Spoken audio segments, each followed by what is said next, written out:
S Nijalingappa ಮನೆ ಮಾರಾಟಕ್ಕಿದೆ ಎಂಬ ಜಾಹೀರಾತಿನ ವಿಚಾರವಾಗಿ ದಿವಂಗತ ನಿಜಲಿಂಗಪ್ಪ ಮಗ ಕಿರಣ್ ಶಂಕರ್ ಜಾಹೀರಾತನ್ನ ಪ್ರಕಟಣೆ ಮಾಡಿದ್ರು. ಇದೀಗ ಮನೆ ಖರೀದಿಗೆ ಸಮ್ಮತಿಯನ್ನ ಸೂಚಿಸಿದೆ ಸರ್ಕಾರ.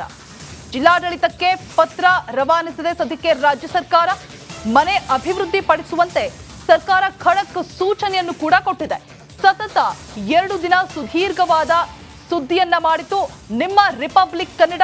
ಸುದ್ದಿ ಮಾಡಿ ಸರ್ಕಾರದ ಗಮನ ಸೆಳೆದಿತ್ತು ರಿಪಬ್ಲಿಕ್ ಕನ್ನಡ. ನವೆಂಬರ್ 9 ಮತ್ತು 10ರಂದು ಸುದೀರ್ಘ ಸುದ್ದಿಯನ್ನ ಬಿತ್ತರಿಸಿ ಸರ್ಕಾರವನ್ನ ಗಮನ ಸೆಳೆದಿತ್ತು ನಿಮ್ಮ ರಿಪಬ್ಲಿಕ್ ಕನ್ನಡ.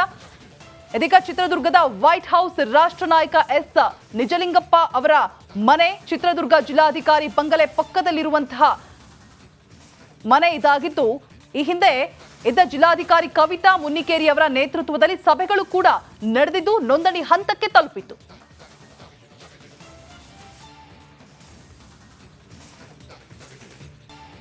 ಎಸ್ ನಿಜಲಿಂಗಪ್ಪ ಮನೆ ಮಾರಾಟಕ್ಕಿದೆ ಎಂಬ ಜಾಹೀರಾತಿನ ವಿಚಾರವಾಗಿ ದಿವಂಗತ ನಿಜಲಿಂಗಪ್ಪ ಮಗ ಕಿರಣ್ ಶಂಕರ್ ಜಾಹೀರಾತನ್ನ ಪ್ರಕಟಣೆ ಮಾಡಿದ್ರು. ಇದೀಗ ಮನೆ ಖರೀದಿಗೆ ಸಮ್ಮತಿಯನ್ನ ಸೂಚಿಸಿದೆ ಸರ್ಕಾರ.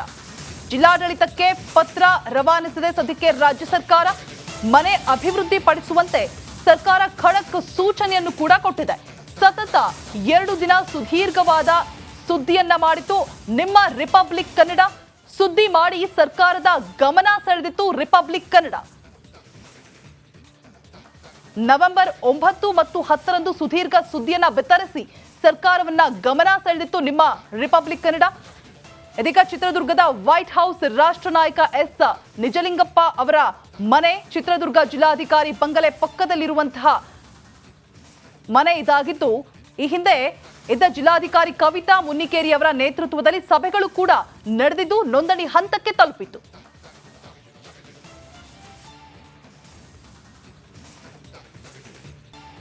ಎಸ್ ನಿಜಲಿಂಗಪ್ಪ ಮನೆ ಮಾರಾಟಕ್ಕಿದೆ ಎಂಬ ಜಾಹೀರಾತಿನ ವಿಚಾರವಾಗಿ ದಿವಂಗತ ನಿಜಲಿಂಗಪ್ಪ ಮಗ ಕಿರಣ್ ಶಂಕರ್ ಜಾಹೀರಾತನ್ನ ಪ್ರಕಟಣೆ ಮಾಡಿದ್ರು. ಇದೀಗ ಮನೆ ಖರೀದಿಗೆ ಸಮ್ಮತಿಯನ್ನ ಸೂಚಿಸಿದೆ ಸರ್ಕಾರ. ಜಿಲ್ಲಾಡಳಿತಕ್ಕೆ ಪತ್ರ ರವಾನಿಸಿದೆ ಸದ್ಯಕ್ಕೆ ರಾಜ್ಯ ಸರ್ಕಾರ. ಮನೆ ಅಭಿವೃದ್ಧಿ ಪಡಿಸುವಂತೆ ಸರ್ಕಾರ ಖಡಕ್ ಸೂಚನೆಯನ್ನು ಕೂಡ ಕೊಟ್ಟಿದೆ. ಸತತ 2 ದಿನ ಸುದೀರ್ಘವಾದ ಸುದ್ದಿಯನ್ನ ಮಾಡಿತು ನಿಮ್ಮ ರಿಪಬ್ಲಿಕ್ ಕನ್ನಡ. ಸುದ್ದಿ ಮಾಡಿ ಸರ್ಕಾರದ ಗಮನ ಸೆಳೆದಿತ್ತು ರಿಪಬ್ಲಿಕ್ ಕನ್ನಡ. ನವೆಂಬರ್ 9 ಮತ್ತು 10ರಂದು ಸುದೀರ್ಘ ಸುದ್ದಿಯನ್ನ ಬಿತ್ತರಿಸಿ ಸರ್ಕಾರವನ್ನ ಗಮನ ಸೆಳೆದಿತ್ತು ನಿಮ್ಮ ರಿಪಬ್ಲಿಕ್ ಕನ್ನಡ. ಇದೀಗ ಚಿತ್ರದುರ್ಗದ ವೈಟ್ ಹೌಸ್ ರಾಷ್ಟ್ರ ನಾಯಕ ಎಸ್ ನಿಜಲಿಂಗಪ್ಪ ಅವರ ಮನೆ, ಚಿತ್ರದುರ್ಗ ಜಿಲ್ಲಾಧಿಕಾರಿ ಬಂಗಲೆ ಪಕ್ಕದಲ್ಲಿರುವಂತಹ ಮನೆ ಇದಾಗಿದ್ದು, ಈ ಹಿಂದೆ ಇದ್ದ ಜಿಲ್ಲಾಧಿಕಾರಿ ಕವಿತಾ ಮುನ್ನಿಕೇರಿ ಅವರ ನೇತೃತ್ವದಲ್ಲಿ ಸಭೆಗಳು ಕೂಡ ನಡೆದಿದ್ದು ನೋಂದಣಿ ಹಂತಕ್ಕೆ ತಲುಪಿತ್ತು.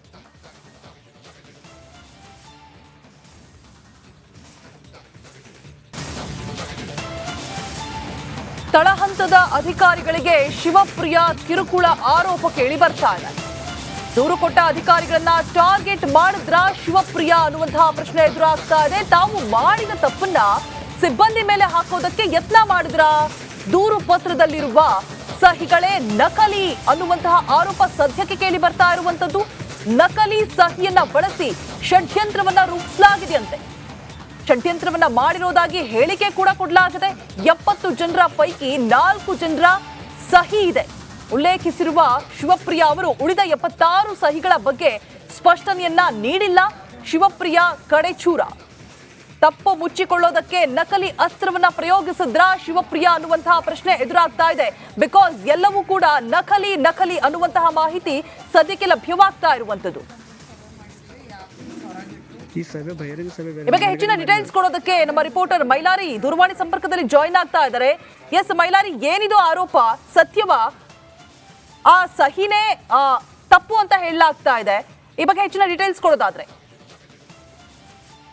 ಖಂಡಿತ ರೋಜಾ, ಬೆಳಗಾವಿಯಲ್ಲಿ ಕೆಳ ಹಂತದ ಅಧಿಕಾರಿಗಳಿಗೆ ಹಿಂದುಳಿದ ವರ್ಗದ ಕಲ್ಯಾಣ ಜಿಲ್ಲಾಧಿಕಾರಿ ಆಗಿರುವಂತಹ ಶಿವಪ್ರಿಯ ಕಡೆಚೂರ್ ವಿರುದ್ಧ ಒಂದು ಗಂಭೀರವಾದಂತಹ ಆರೋಪ ಕೇಳಿ ಬಂದಿತ್ತು. ಸುಮಾರು 80ಕ್ಕೂ ಅಧಿಕ ಸಿಬ್ಬಂದಿಗಳು, ಅಧಿಕಾರಿ ವರ್ಗದವರು ನಮಗೆ ಮಾನಸಿಕವಾಗಿ ಕಿರುಕುಳವನ್ನ ಕೊಡಲಾಗ್ತಿದೆ, ಸುಖಾಸುಮ್ಮನೆ ಕಿರುಕುಳ ಕೊಡಲಾಗ್ತಿದೆ, ತೊಂದರೆ ಕೊಡಲಾಗ್ತಿದೆ, ದ್ವೇಷವನ್ನ ಮಾಡ್ತಿದ್ದಾರೆ, ನಿತ್ಯವೂ ನಾವು ಭಯದಲ್ಲೇ ಕೆಲಸವನ್ನ ಮಾಡ್ತಿದ್ದೀವಿ ಅನ್ನೋ ನಿಟ್ಟಿನಲ್ಲಿ ಸುಮಾರು 80ಕ್ಕೂ ಅಧಿಕ ಏನು ಅಧಿಕಾರಿ ವರ್ಗ ಮತ್ತು ಸಿಬ್ಬಂದಿಗಳು ರಾಜ್ಯ ಸರ್ಕಾರದ ಪ್ರಧಾನ ಕಾರ್ಯದರ್ಶಿ, ಜಿಲ್ಲಾ ಪಂಚಾಯತ್ ಉಸ್ತುವಾರಿ ಸಚಿವರಿಗೆ ಪತ್ರವನ್ನ ಬರೆದಿರು. ಪತ್ರ ಬರೆದು ವಾರ ಕಳೆದ್ರು, ಈವರೆಗೂ ಅವರ ವಿರುದ್ಧ ಯಾವುದೇ ರೀತಿ ಕ್ರಮ ಆಗಿಲ್ಲ. ಆದ್ರೆ ಶಿವಪ್ರಿಯ ಕಡೆಚೂರ್ ಅವರು ಒಂದು ಸ್ಪಷ್ಟನೆ ಕೊಡುವ ಕೆಲಸ ಮಾಡ್ತಾರೆ. ಕೇವಲ 4 ಜನರು ಬರೆದಂತಹ ಪತ್ರವನ್ನ, ಅಂದ್ರೆ ಈ ಪತ್ರದಲ್ಲಿ ಬರೆದಿರುವಂತಹ ಅಥವಾ ದೂರಿನ ಪ್ರತಿಗೆ ಬಳಸಲಾದಂತಹ ಸಹಿಗಳು ನಕಲಿ ಇವೆ ಅನ್ನೋ ಒಂದು 4 ಜನ ಅಧಿಕಾರಿಗಳು ಪತ್ರವನ್ನ ಕೊಡ್ತಾರೆ. ಅದೇ ಒಂದು ಪತ್ರದ ಆಧಾರದ ಮೇಲೆ ಶಿವಪ್ರಿಯ ಕಡೆಚೂರ್ ಅವರು ಈಗ ಸ್ಪಷ್ಟನೆ ಕೊಡುವ ಕೆಲಸವನ್ನ ಮಾಡ್ತಿದ್ದಾರೆ. ನಾನು ಕಿರುಕುಳವನ್ನ ಕೊಟ್ಟರೆ ಈ ಸಹಿಗಳೆಲ್ಲವೂ ನಕಲಿ ಅನ್ನೋ ಒಂದು ಮಾತನ್ನ ಹೇಳ್ತಾರೆ. ಆದ್ರೆ ಸಹಿಗಳು ನಕಲಿ ಆದ್ರೆ ಪತ್ರಕ್ಕೆ ಸಹಿ ಮಾಡಿದಂತ ಅಧಿಕಾರಿಗಳ ಜ್ಞಾನವೇ ಇಲ್ವಾ ಅಥವಾ ಅವರಿಗೆ ಶಿಕ್ಷಣವೇ ಇಲ್ವಾ ಅನ್ನುವಂತ ಪ್ರಶ್ನೆ ಕೂಡ ಬರೆದಿರುವಂತದ್ದು. ಈಗಾಗಲೇ 1 ವಾರ ಕಳೆದರೂ ಕೂಡ ಬೆಳಗಾವಿ ಜಿಲ್ಲಾಡಳಿತ ಇರ್ಬೋದು ಅಥವಾ ಜಿಲ್ಲಾ ಪಂಚಾಯತ್ ಇಲಾಖೆ ಇವರ ಮೇಲೆ ಯಾವುದೇ ರೀತಿಯಾದಂತಹ ಕ್ರಮವನ್ನ ಕೂಡ ಕೈಗೊಂಡಿಲ್ಲ. ಹೀಗಾಗಿ ಈ ಒಂದು ಪ್ರಕರಣವನ್ನ ಮುಚ್ಚಿ ಹಾಕಲು ತಂತ್ರವನ್ನ ಮಾಡ್ತಿದ್ದಾರೆ ಅನ್ನೋ ಒಂದು ಆರೋಪ ಕೇಳಿ ಬಂದಿರುವಂತದ್ದು. ಜೊತೆಗೆ ಶಿವಪ್ರಿಯ ಕಡೆಚೂರು ವಿರುದ್ಧ ಏನು ಪತ್ರವನ್ನ ಬರೆದಿದ್ದಾರೆ 80ಕ್ಕೂ ಅಧಿಕ ಅಧಿಕಾರಿಗಳು ಅವರ ವಿರುದ್ಧ ಸೇಡನ್ನ ತೀರಿಸಿಕೊಳ್ಳಲು ಅವರನ್ನ ಹೆದರಿಸುವ ತಂತ್ರಕ್ಕೂ ಕೂಡ ಮೊರೆ ಹಾಕಿರುವಂತದ್ದು. ಪ್ರಮುಖವಾಗಿ ಪ್ರತಿ ತಾಲೂಕಿಗೆ ಹೋಗಿ ಖಾಸಗಿ ವಾಹನದಲ್ಲಿ ಹೋಗಿ ಪ್ರತ್ಯೇಕವಾಗಿ ಗುಪ್ತ ಸಭೆಯನ್ನ ಮಾಡಿ ಗುಪ್ತ ಸಭೆಯಲ್ಲಿ ಅಧಿಕಾರಿಗಳ ಹೆದರಿಸುವ ಕೆಲಸ ಕೂಡ ಆಗ್ತಿದೆ. ಆದ್ರೂ ಕೂಡ ಬೆಳಗಾವಿ ಜಿಲ್ಲಾಡಳಿತ, ಬೆಳಗಾವಿ ಜಿಲ್ಲಾ ಪಂಚಾಯತ್ ಅವರು ಯಾವುದೇ ರೀತಿ ಕ್ರಮ ಆಗಿಲ್ಲ. ಹೀಗಾಗಿ ಈ ಪ್ರಕರಣದಲ್ಲಿ ಸಿಬ್ಬಂದಿಗಳಿಗೆ ನ್ಯಾಯ ಸಿಗಬೇಕು ಅನ್ನೋ ನಿಟ್ಟಿನಲ್ಲಿ ರಿಪಬ್ಲಿಕ್ ಕನ್ನಡ ಕೂಡ ನಿರಂತರವಾಗಿ ಈ ಒಂದು ಸುದ್ದಿಯನ್ನ ಬಿತ್ತರ ಮಾಡ್ತಿದೆ. ಮತ್ತು ಈ ಪ್ರಕರಣಕ್ಕೆ ಸಂಬಂಧಿಸಿದಂತೆ ಬೆಳಗಾವಿ ಉಸ್ತುವಾರಿ ಸಚಿವರು ಕೂಡ ಈ ಒಂದು ಪ್ರಕರಣವನ್ನ ಗಂಭೀರವಾಗಿ ಪರಿಗಣಿಸಿದ್ರೆ ಸೂಕ್ತ ತನಿಖೆ ಆಗುತ್ತೆ ಮತ್ತು ಕೆಲವೊಂದಿಷ್ಟು ಜನರ ಮೇಲೆ ನಾವು ಸೂಕ್ತ ಕ್ರಮವನ್ನ ಕೈಗೊಳ್ತೀವಿ ಅನ್ನೋ ಒಂದು ಮಾತನ್ನ ಕೂಡ ಹೇಳಿದ್ದಾರೆ. Roja, okay, all right, thank you Mailari ತಮ್ಮ ಡೀಟೇಲ್ಸ್ಗಾಗಿ. ಇನ್ನು ಶಿವಪ್ರಿಯ ಅವರ ದರ್ಪದ ಬಗ್ಗೆ ಸತೀಶ್ ಜಾರಕಿಹೊಳಿ ಅವರು ಮಾತನಾಡಿದ್ದಾರೆ, ಏನಂತ ಕಮೆಂಟ್ ಮಾಡಿದ್ದಾರೆ, ಬನ್ನಿ ನೋಡ್ಕೊಂಡ್ ಬರೋಣ. ಅಧಿಕಾರಿಗಳಿಗೆ ಕಿರುಕುಳಗಳು ಕೂಡ ನಡೀತಾ ಇದೆ. ಮಹಿಳಾ ಅಧಿಕಾರಿಗಳಿಗೆ ಕೆಳ ಹಂತದವರು ನಡೀತಾ ಇದೆ. ಅದು OBC ಹಾಸ್ಟೆಲ್ ಅಧಿಕಾರಿಗಳ ಮಧ್ಯೆ ನಡೀತಾ ಇರೋದು.